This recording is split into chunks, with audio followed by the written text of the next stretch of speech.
கர்நாடகாவில் பொதுமக்களை அச்சுறுத்தி வந்த சிறுத்தையை வனத்துறையினர் கூண்டு வைத்து பிடித்தனர். அந்த காட்சிகளை பார்க்கலாம்.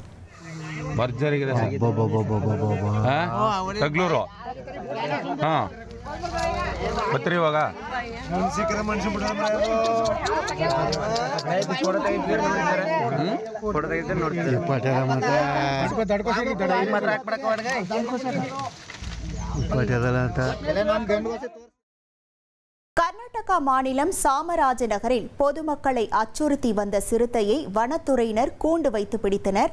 சுமார் 5 வயது மதிக்கத்தக்க பெண் சிறுத்தை ஒன்று விவசாயிகளை பயமுறுத்தி கால்நடைகளை கொன்று வந்துள்ளது. இந்த நிலையில் தக்களூர் கிராமத்தில் விவசாயி ஒருவரின் நிலத்தில் வைக்கப்பட்டிருந்த கூண்டில் அந்த சிறுத்தை சிக்கியது. பெங்களூருவில் தனியார் விமான நிறுவனத்தில் பணியாற்றும் பெண் ஊழியருக்கு பாலியல் தொந்தரவு கொடுத்ததாக மூத்த பைலட் மீது வழக்கு பதிவு செய்யப்பட்டுள்ளது. 26 வயதாகும் பெண் கேபின் க்ரூ ஊழியருக்கு சீனியர் பைலட் ரோஹித் சரண் என்பவர் பாலியல் தொல்லை கொடுத்ததாகவும் கடந்த 18ஆம் தேதி ஹோட்டலில் இருந்தபோது இந்த சம்பவம் நடந்ததாகவும் கூறப்படுகிறது. பாதிக்கப்பட்ட பெண் ஹைதராபாத் திரும்பியவுடன் புகார் அளித்துள்ளார். அதில் மது அருந்திய நிலையில் ரோஹித் சரண் தன்னிடம் அத்துமீறி நடந்து கொண்டதாக குற்றம் சாட்டியுள்ளார். இனி செல்லும் இடமெல்லாம் செய்தி.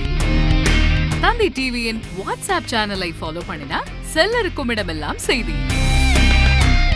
இதோ QR கோட் இப்பவே ஸ்கேன் பண்ணுங்க, ஃபாலோ பண்ணுங்க.